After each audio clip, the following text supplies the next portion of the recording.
I'm so honored to be here as a part of this and to be in the presence of such amazing people and amazing warriors in defense of Mother Earth. This is truly touching and truly what needs to happen. Again, we need to bring the voice of the people to this building. If they won't hear us, we'll talk to each other and we'll replace them.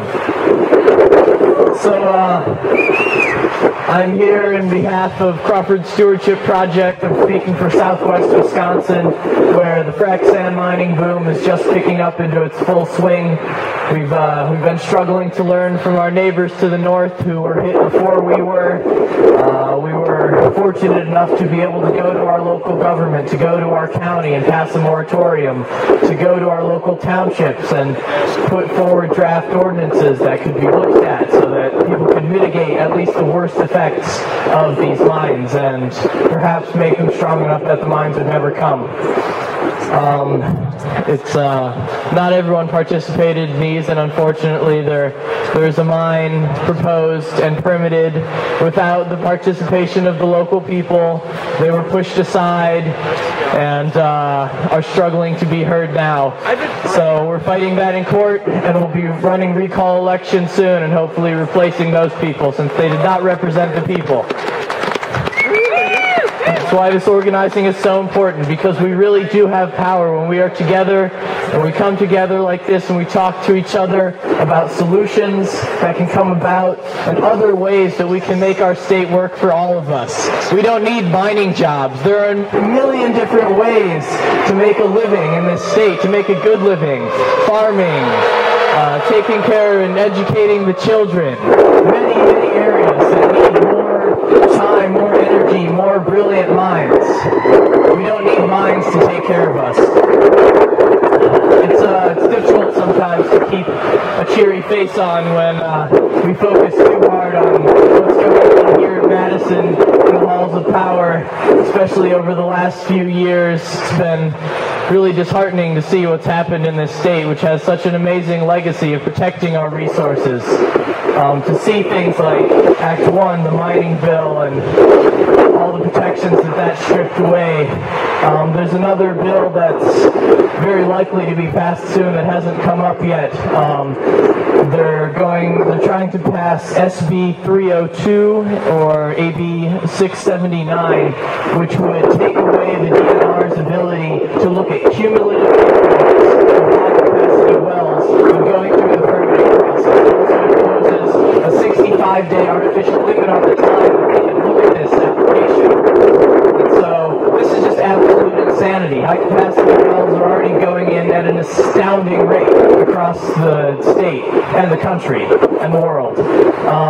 So this bill is further undermining the public trust doctrine. The DNR is responsible for protecting the water for all of our sakes, because we all need water, and the crops need water, and the forests need water, and this is important to all of us.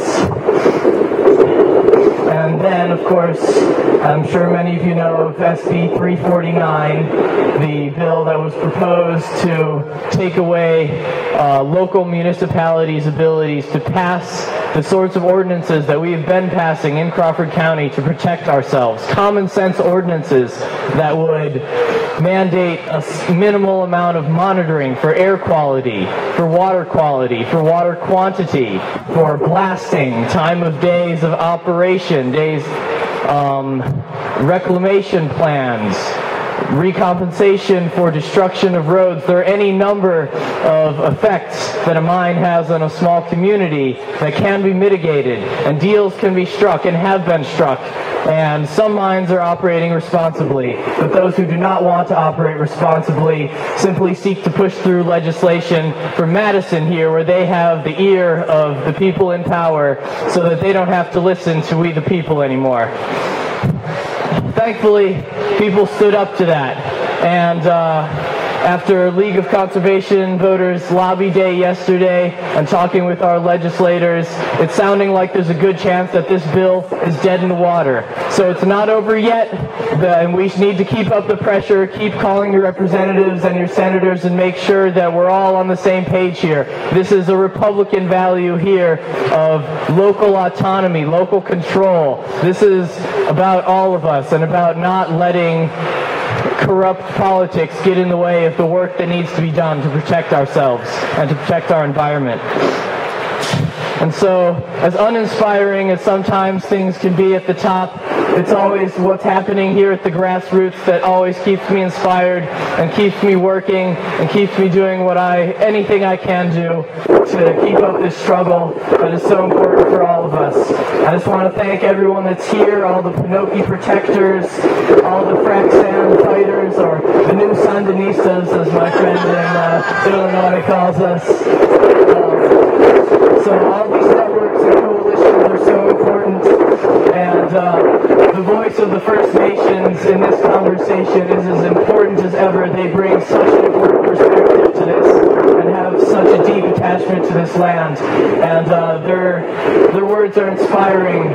I'm so glad that they came here and spoke to the people in power and to us, and hopefully they will take heed of those words and our words here today. Thank you all for coming.